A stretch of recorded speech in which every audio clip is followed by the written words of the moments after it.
Eu sou a professora Priscila, atuo como tutora e docente dos cursos de pós-graduação da área da saúde e hoje nós estaremos aqui para falar de duas datas de extrema importância para quem trabalha na área da saúde, que é o Dia Mundial de Saúde e o Dia Nacional de Saúde.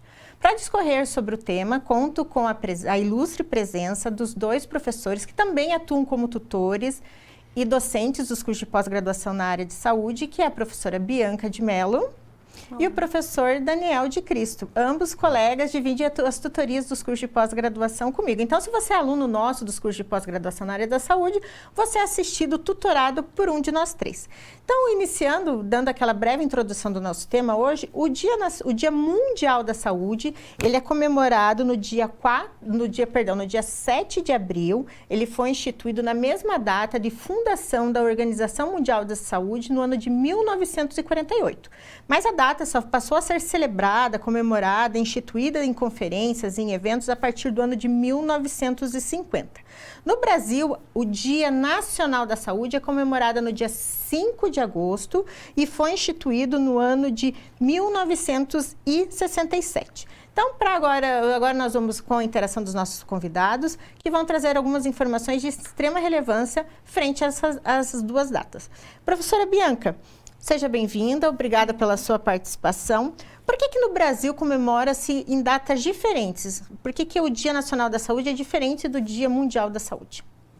Então, como a professora comentou, aqui no Brasil é comemorado no dia 5 de agosto e tem o objetivo de estar conscientizando a população a respeito da educação sanitária, a respeito do valor da saúde e dos cuidados que a gente deve ter com a saúde. Essa data ela foi instituída em 1967, assim como a professora mencionou, e foi inserida no calendário oficial brasileiro. Na verdade, o motivo foi para homenagear e para estar recordando sobre a vida e o trabalho de Oswaldo Cruz, que foi um dos principais responsáveis pela erradicação de algumas epidemias que aconteciam no Brasil no final do século XIX e no início do século XX. E então, por isso, essa data foi escolhida para estar homenageando esse profissional tão importante. Como essa data foi escolhida, agora eu vou dar uma relembrada em alguns fatos importantes da vida de Oswaldo Cruz. Então, ele iniciou na Faculdade de Medicina com 14 anos, na cidade do Rio de Janeiro. E aí, em 1899, com 27 anos apenas, ele já foi convocado para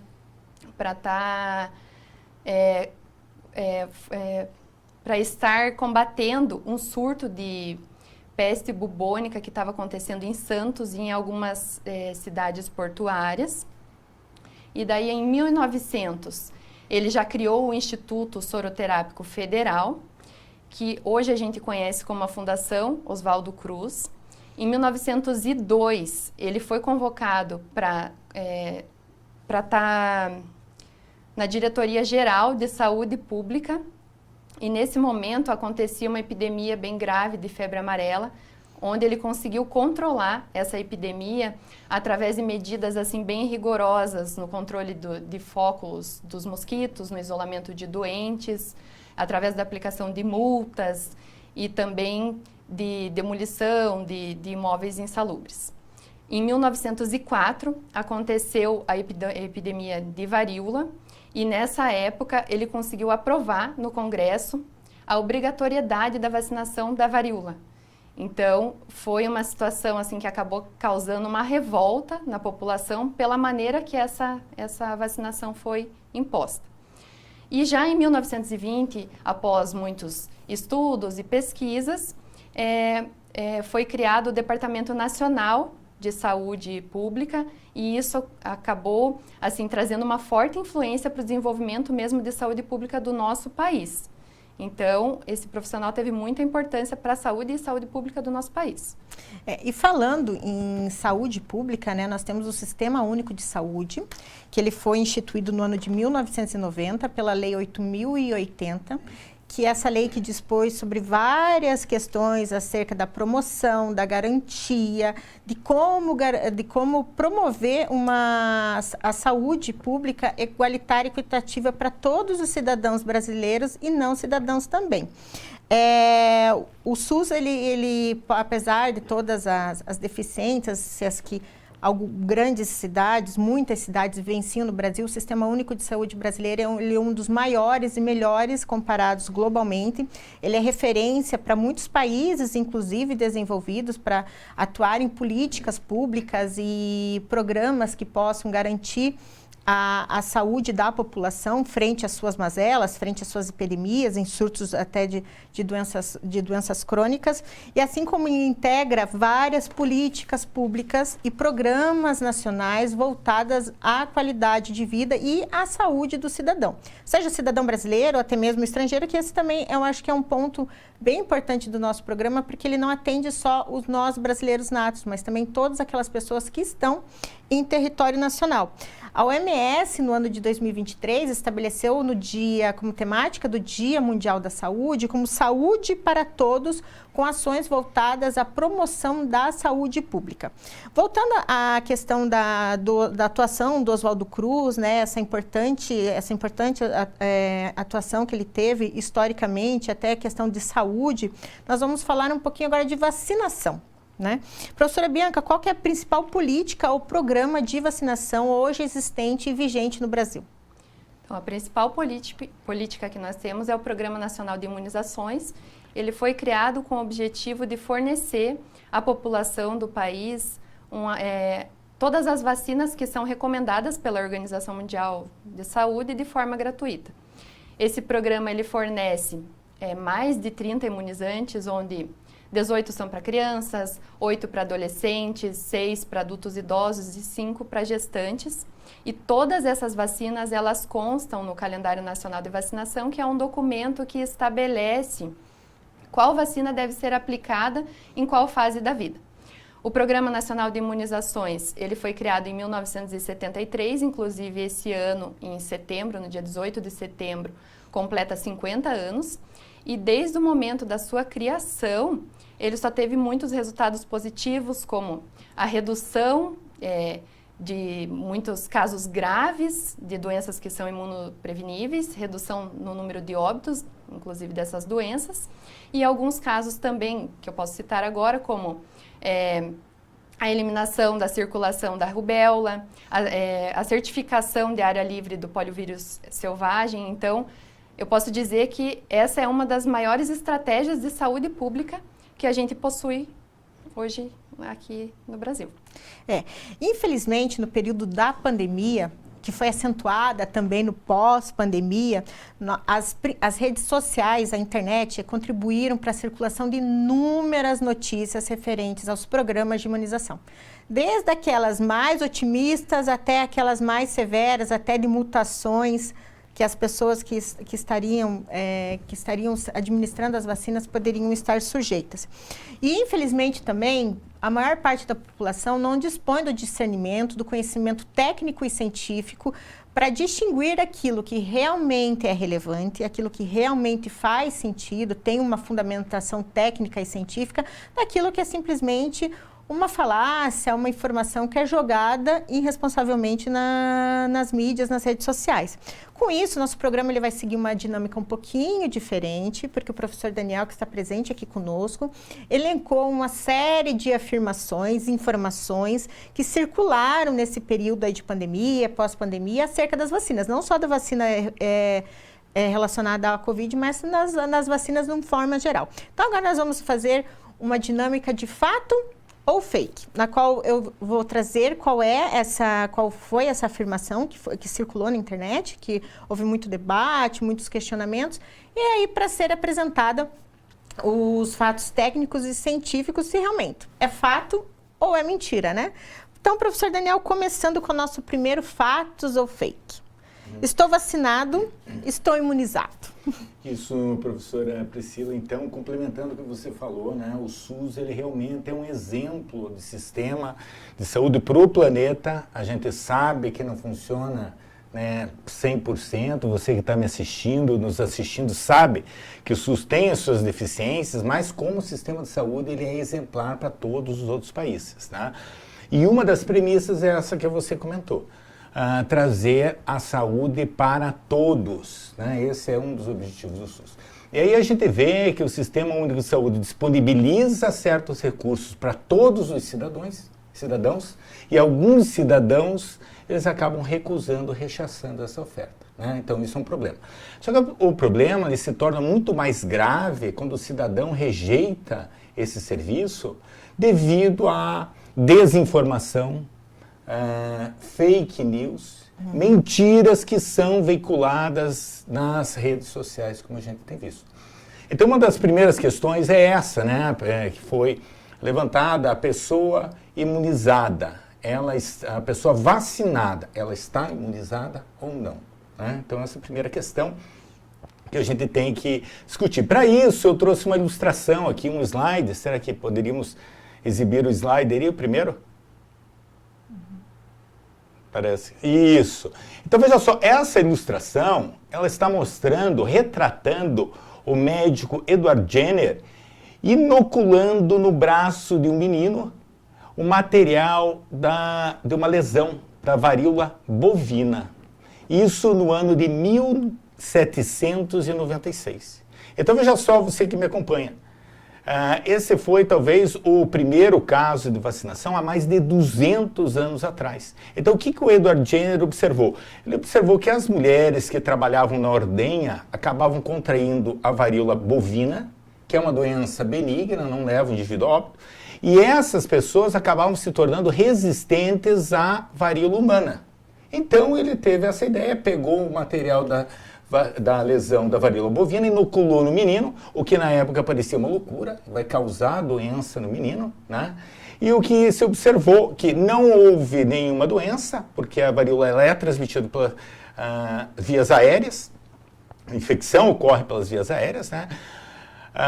E foi inoculado no braço, então o menino não desenvolveu a doença, e além disso, se tornou resistente, claro, à varíola bovina e também à varíola humana. Então, esse termo, vacina, vem lá do latim vaccinus, que está relacionado com vaca, bovino, que foi de onde ele tirou o vírus, obteve o vírus da varíola para fazer essa primeira vacinação. Então, esse caso, sem dúvida, foi o primeiro caso de vacinação. Tá? E agora vamos revisar o conceito de imunização. O que é isso? É a resposta do nosso sistema imune frente a uma molécula estranha que a gente chama de antígeno. Então, o que o organismo vai fazer? Vai produzir anticorpos, células de memória, e isso vai combater aquele agente infeccioso e vai garantir proteção para a pessoa. Tá? Então, para ilustrar, responder essa questão, a gente vai usar um exemplo muito comum na nossa área da saúde. Então, quem atua na área da saúde é altamente recomendável que faça a vacinação contra a hepatite B. Então, é um esquema vacinal com 3 doses, né? Após a dose inicial, repete a dose um mês após a primeira dose e uma terceira dose 6 meses após aquela primeira dose. A partir daí é feito um teste que a gente chama título de anticorpos. Ou seja, a gente vai verificar se aquela pessoa realmente produziu anticorpos. Né? Existe um número limite, né, o mínimo de 10 unidades internacionais por ml de plasma. Se o indivíduo não atingiu esse número, então ele repete o programa vacinal. Uma vez repetido o programa vacinal, é repetido o título de anticorpos. Se a pessoa não apresenta esse índice de anticorpos, o que é feito? Nada. Porque a gente sabe que algumas pessoas não respondem à vacinação para hepatite B. Então tem uma eficiência em torno de 90% a 95%. Então existe essa diferença, né, da eficiência da vacina, a gente vai ver, vai comentar aqui. Então a pessoa vacinada, ela não está imunizada, realmente, isso é fake. Na maioria das vezes, sim. A pessoa vacinada vai estar imunizada, mas isso não quer dizer que isso vai ocorrer sempre. Né? E aí isso já puxa o gancho do nosso segundo tópico, Exatamente, professor, que é questionando vacinas são eficazes? Isso, né? Que muitos se questionam, as vacinas não são eficazes, aí estou dando esse exemplo, daí você vai me falar assim, não, mas olha aí, professor, tem 5 ou 10% que não foram imunizados, e aí, né? Aí eu gostaria de chamar um segundo slide.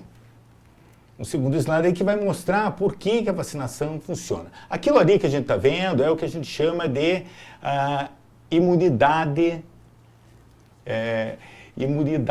de rebanho, em que a maioria das pessoas está imunizada e ali no meio a gente vê uma pessoa que não está imunizada. Essa pessoa está protegida ou não? Sim, ela está protegida porque a maioria dos indivíduos está imunizado e desta forma o agente patogênico, o vírus, dificilmente vai circular naquela população e isso vai garantir a proteção daquela pessoa que não foi imunizada.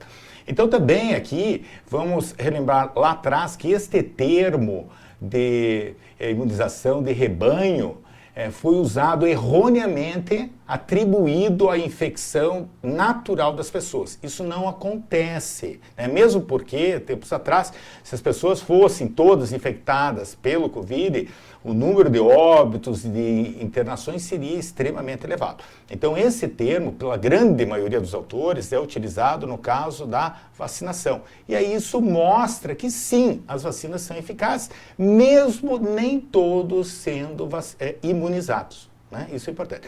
Muito bem, ali uma figurinha, estou falando aqui da teoria, mas qual é a evidência, né? Qual é a evidência que as vacinas realmente são eficazes? A evidência vem lá de trás, que a professora Bianca falou, lá no início do século XX, nós tivemos um surto aqui no Brasil de varíola.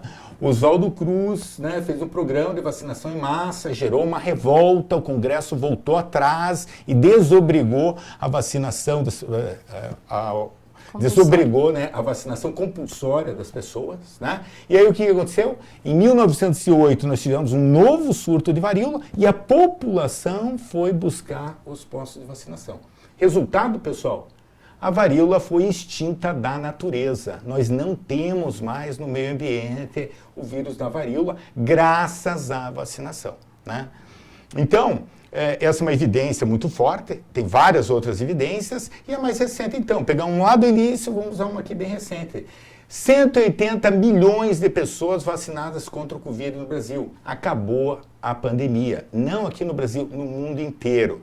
Então isso é muito fácil da gente acompanhar. À medida que aumenta a incidência de vacinação, diminui os quadros graves e os óbitos, né? E hoje a gente está aí voltando, felizmente, a uma vida normal. Exatamente. Pessoal, agora nós vamos para um breve intervalo, vocês não saiam daí, que no segundo bloco nós continuamos com os fatos e fakes fundamentados pelo professor Daniel, com o auxílio da professora Bianca. Nos aguarde.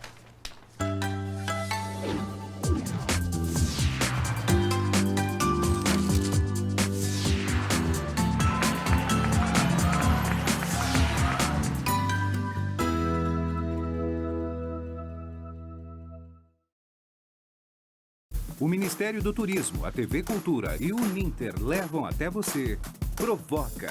Ainda bem. Metrópolis. Linhas Cruzadas. Estação Livre. Matéria de capa. Senhor Brasil. Repórter Eco. Opinião. Planeta Terra. E Quintal da Cultura. É muito legal. Aqui tem dramaturgia, sustentabilidade, documentários, música, inclusão, diversidade. Já que tá tudo aqui. Aqui tem cultura. Estou estudando na Uninter. Posso assistir aula em casa ou usar um laboratório aqui no Polo. Depois, ainda tenho mais uma aula prática, mas aí é com meu pai. Transforme a inspiração do seu pai em realização. Faça a graduação à distância na Uninter com até 70% de desconto nas mensalidades. E quem já se formou pode fazer 2 pós-graduações por apenas R$ 99,00 mensais. Inscreva-se já! Uninter.com.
Localizado no ponto mais privilegiado da cidade de Curitiba, no Pilarzinho, o sítio de transmissão do Super Canal 13.1, TV Cultura, 13.2, TV Profissão, 13.3, TV Euronews e, em breve, 13.4, TV Enem Uninter, recebem o seu mais novo transmissor.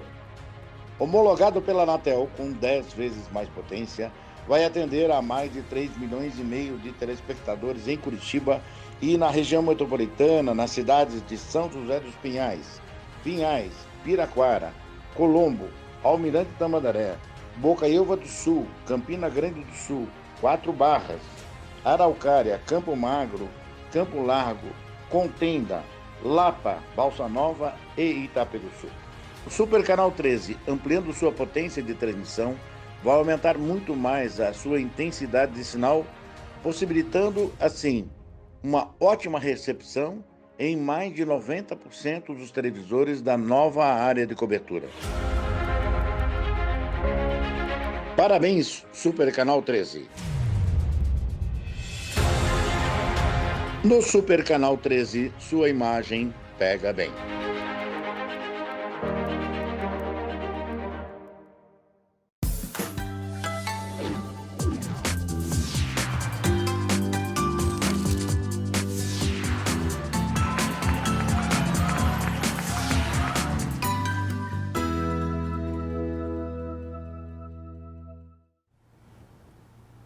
Retornamos para o segundo bloco do nosso programa Por Dentro da Pós, com a temática Dia Mundial e Dia Nacional da Saúde.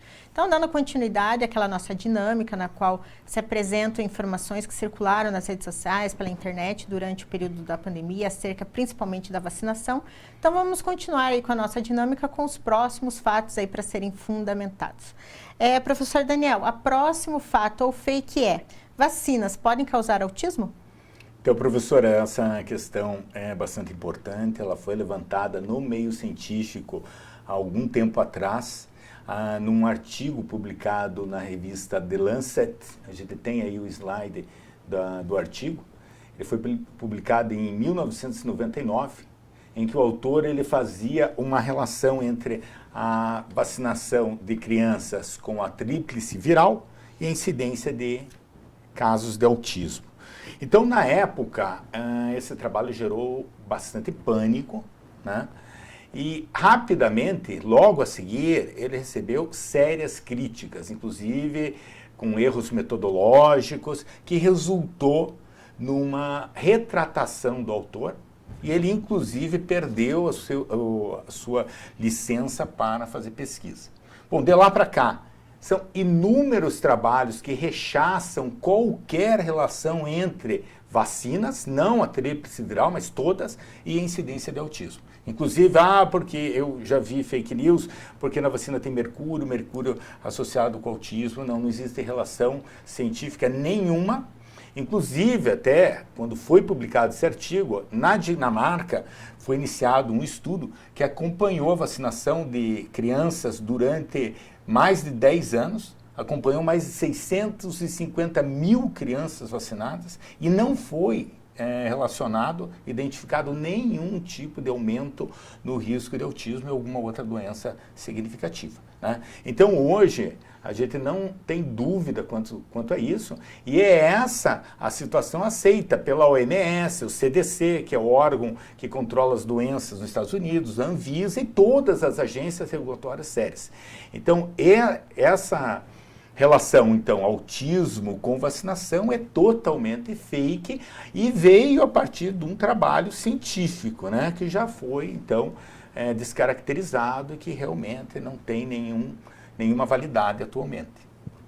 Aí é válido falar o quão importante é a ciência, porque da mesma forma que trouxe uma informação, um dado, uma correlação, estudos posteriores vieram a não validar aquela informação, desmistificar ou rechaçar uma informação que foi posta mediante um único estudo. Então, é necessário também no meio científico, muitas vezes, fazer esse filtro das informações, quantos são os estudos, quais são os estudos, quem são os pesquisadores, quem são os laboratórios, a fins de ter como uma verdade científica, como ter um dado técnico relevante. Isso, professor, só complementando, né, o que você falou, eu sempre digo para os colegas que não são da área, que na ciência a verdade, mais cedo ou mais tarde, ela vai aparecer.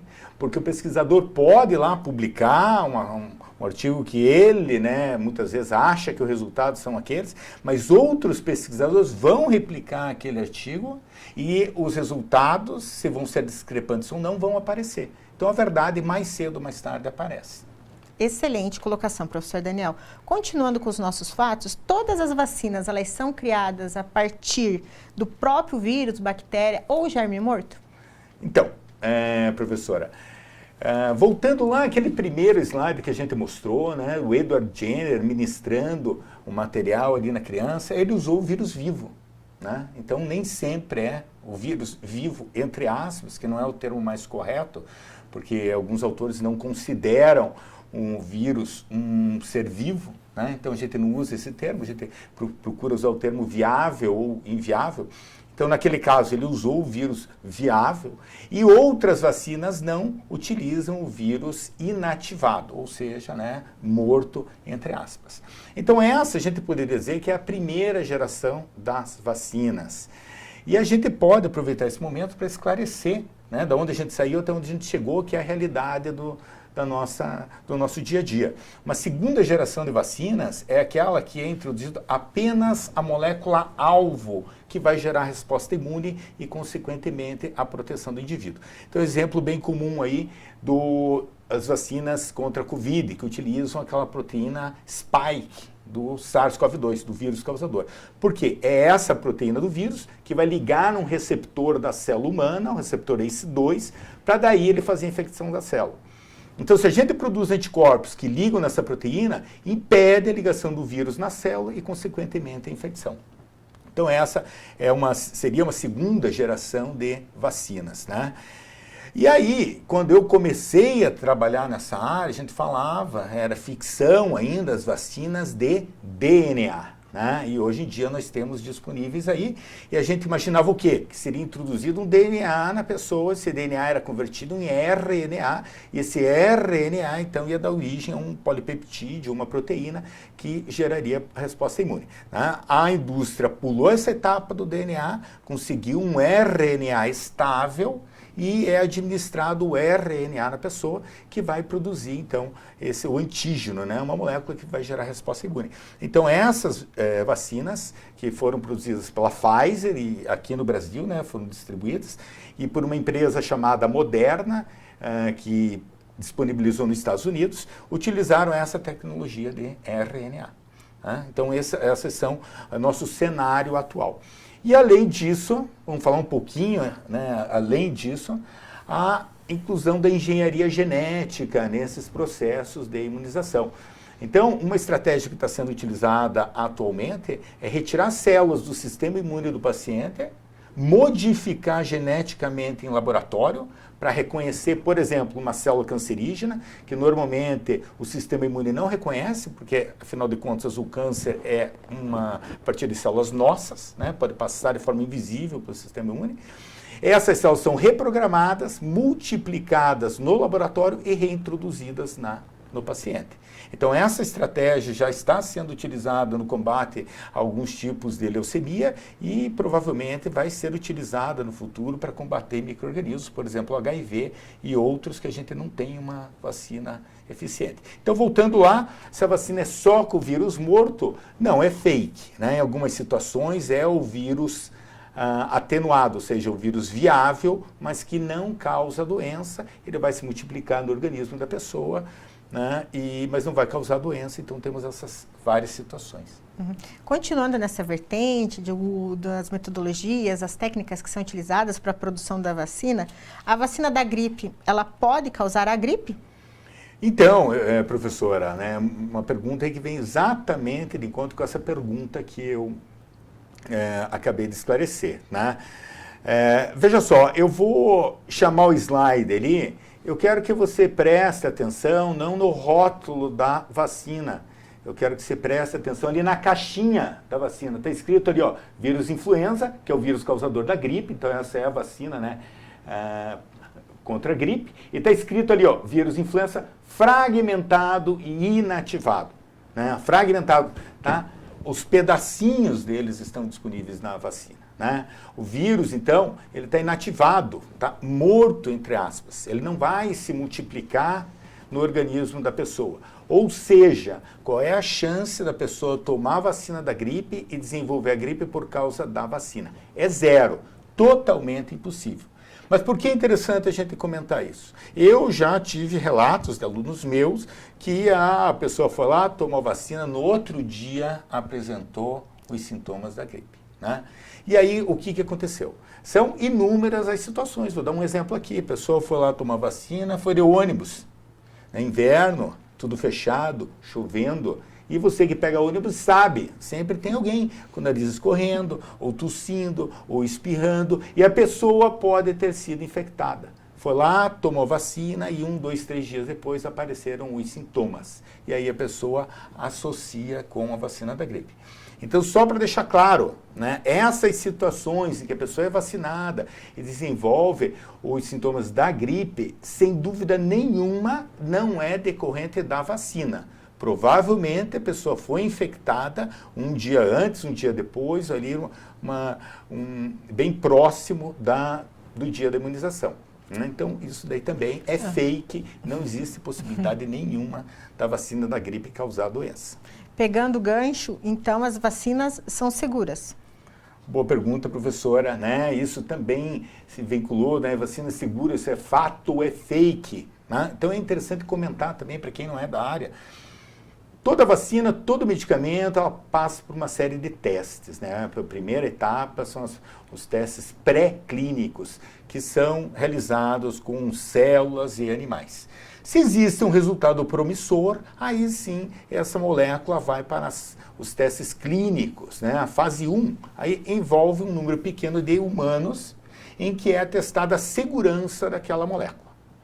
Muito bem, a molécula é segura, então ela pode ir para a fase 2. No caso da fase 2 das vacinas, a gente vai verificar se ela é imunogênica, ou seja, se ela causa a imunização, produção de anticorpos. Né? Se ela realmente causa a imunização das pessoas, produção de anticorpos, aí sim nós vamos para a fase 3, em que é, então, utilizado um número muito maior de pessoas e a gente vai testar a eficiência daquela vacina frente à doença. Então, as pessoas foram imunizadas, produziram anticorpos, mas esses anticorpos são suficientes para combater a doença? Né? É isso que vai ser analisado. Se a resposta for positiva, aí sim ele é disponibilizado, registrado e disponibilizado para comércio, aqui regulamentado pela Anvisa. Né? Mas não acaba por aí, pessoal. Né? Existem os testes clínicos de fase 4, que é após a liberação, em que é acompanhado a evolução da imunização daquelas pessoas, né, que foram submetidas à vacina. E para dar um exemplo, né, bem interessante dessa etapa. A primeira vacina utilizada aqui no Brasil contra a dengue Vaxia, foi lançada em 2015. Né? Ela realmente era eficiente, mas o excelente trabalho de farmacovigilância das agências reguladoras identificou o quê? Aquelas pessoas que foram vacinadas e após a imunização tiveram a primeira infecção por dengue, elas tinham uma chance muito maior de desenvolver o quadro grave, a dengue hemorrágica. Então, normalmente, a gente observa o quê? A dengue hemorrágica, ela ocorre a partir da segunda, terceira exposição. Raramente acontece na primeira.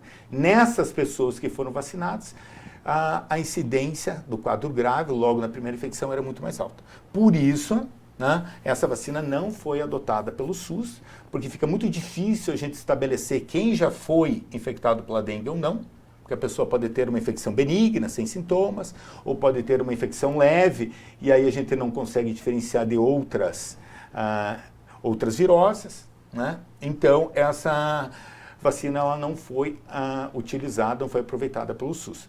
A vacina que está sendo liberada agora, ela foi exaustivamente testada, inclusive, né, lá em 2015, a partir desse caso, a OMS sugere que os estudos sobre vacinas contra a dengue, eles sejam executados por um período de tempo bem mais longo, para a gente poder identificar todas as reações, né? E essa que vai ser disponibilizada agora, então, ela foi testada por mais de 4 anos em mais de 20 mil indivíduos. Então, a gente tem essa segurança. Não foi identificado nenhum caso, um aumento, né, de caso grave, houve uma diminuição na hospitalização, houve diminuição no número de mortes, então, com certeza, essa vacina é segura e eficiente. Então, as vacinas são seguras ou não? Sim, são seguras. Aquela história que a vacina aqui no Brasil não passou por todas as fases de testes clínicos, isso é fake. Então, isso, para você que está nos ouvindo, todos os medicamentos e todas as vacinas que você tomou ao longo da sua vida, que foram aprovados pela Anvisa, passaram com sucesso por todas as fases clínicas, né? Então, só para encerrar, eu falei que as vacinas são totalmente seguras? Não, né? Elas são seguras. Pode eventualmente apresentar alguma reação diversa, né? Mas as agências regulatórias continuam sempre acompanhando esse processo. Perfeito, professor Daniel. Dado, né, o discorrer aí do nosso programa, o nosso curto tempo, eu vou perguntar para a professora Bianca qual é a importância e quais são as principais ações voltadas ao calendário nacional de vacinação.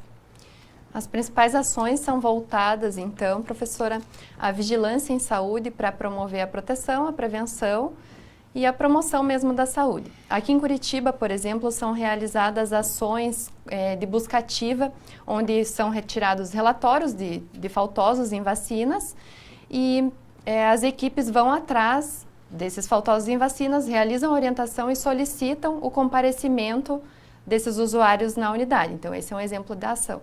Uhum. Eu até vou compartilhar uma experiência que aconteceu há uns anos atrás, antes do Covid, que em Curitiba nós tivemos um surto de sarampo. E até no setor onde eu trabalhava, uma das pessoas, ela foi infectada pelo vírus do sarampo, chegou a ficar hospitalizada. E aí a nossa segurança do trabalho, no ato, ele fez todo um programa, junto com o médico do trabalho, enfermeiro do trabalho, eles fizeram todo um programa de conscientização, foram até o setor, nos colocaram em quarentena e fizeram a questão da conscientização da importância da vacinação. Inclusive, nós tivemos um dia de trabalho que foi destinado a que todos os colaboradores pudessem ir à unidade de saúde mais próxima para poder fazer essa vacinação, porque nós éramos um grupo de risco ali, visto que uma das pessoas que estava no ambiente de trabalho, que convivia conosco, ela foi infectada pelo vírus do sarampo e nós estávamos num processo de surto. E aí trouxeram informações referente à doença, quais eram os sintomas, até que se houvesse pessoas, né, que apresentassem os mesmos sintomas, quais eram as orientações para buscar uma unidade de saúde. Então, muitas vezes, as ações de vacinação, elas não estão destinadas única e exclusivamente aos órgãos de saúde, né? Ao SUS, a Secretaria de Estado de Saúde, Secretaria Municipal de Saúde, mas sim também há uma motivação da sociedade civil, no caso que eu trouxe para vocês, da empresa, em promover a vacinação, em conscientizar as pessoas acerca da importância da vacinação. Agora eu vou voltar para o professor Daniel com um assunto bem polêmico, mas aquela polêmica que ele vai poder esclarecer bem brevemente, que foi uma das informações que mais circulou pela internet durante os 3 anos de pandemia, que é: a China criou o coronavírus para poder vender vacina? Isso foi muito falado, né? E assim, pessoal, só para vocês, né, se situarem no avanço tecnológico, né? O sequenciamento do genoma do vírus foi feito em 48 horas. Né? Antigamente, 10, 20 anos atrás, isso seria um trabalho de meses. Né? Hoje não, 48 horas sequenciaram o genoma do vírus. Né? E o que foi observado? Que não existe nenhum sinal de manipulação genética. Então, quando o material é manipulado no laboratório, né, por exemplo, são usadas enzimas de restrição para cortar os segmentos de DNA, essas alterações deixam marcas, né, deixam sinais. E esse vírus não apresenta nenhum sinal de manipulação genética em laboratório. Além disso, existe uma similaridade genética desse vírus com outros vírus da natureza. Então, tudo mostra, e vários trabalhos nesse sentido corroboram isso. É um vírus da natureza. Então, provavelmente o que aconteceu, né, é um termo chamado de transbordamento zoonótico. O que é isso? Né? O vírus saiu de uma espécie e contaminou outra espécie. Então, saiu lá do morcego, algum marsupial lá da Ásia, na China, e infectou humanos. Isso não ocorreu só com o corona, ou ocorre o tempo todo? O tempo todo. Então a gente viu isso com a H1N1, com a gripe suína, né? Era um vírus que foi para o porco, voltou para o humano. A gente viu isso com a gripe aviária, que migrou das aves para humanos. O próprio HIV era encontrado em primatas, migrou para humanos. Então isso acontece o tempo todo. Então provavelmente, né, é isso que aconteceu. Um vírus da natureza acabou infectando os humanos, né? Além disso, é só uma questão de bom senso. Se você vai produzir uma arma biológica, você vai liberar essa arma biológica na sua população ou né, do concorrente, do inimigo em outras populações? Né? Isso já é uma questão de bom senso, né? Então, só para deixar claro, realmente não existe nenhuma fundamentação científica para alegar que foi criado em laboratório. Perfeito. Chegamos aos nossos momentos finais do programa, então vou passar a palavra para os professores darem suas considerações finais bem breve. Professora Bianca, suas considerações finais? Então, vamos aproveitar esse programa de imunizações que nós temos. Esse programa, ele é referência internacional, vacina salva vidas e prevenir sempre vai ser o melhor remédio. Muito obrigada a todos. Uhum. E é isso aí, pessoal, é o que a professora Bianca falou, o PNI é exemplar, o SUS é exemplar, então acredite na ciência, não nas redes sociais. Na dúvida, procure os órgãos, as entidades, Anvisa, Sociedade Brasileira de Imunologia, Associação Médica, e veja o que estas entidades estão falando sobre o tema. Qual é a posição delas sobre esses temas? É isso aqui que a gente apresentou para vocês. Então, não acredite em redes sociais, porque acontece isso que a professora Priscila falou. Diminuiu a vacinação do sarampo, a doença voltou. Então fica esse recado aí, desde lá de 200 anos atrás, a vacinação sim é uma boa. Professora Bianca, professor Daniel, em nome da Pró-Reitoria de Pós-Graduação, Pesquisa e Extensão e dos organizadores do programa Por Dentro da Pós, eu agradeço a ilustre presença, a participação, a relevância dos temas que foram abordados, a vocês que nos acompanham pelos canais, pelo canal da TV Profissão, Facebook, YouTube. Agradeço também imensamente a participação de vocês. Até uma próxima, fiquem bem e se vacinem.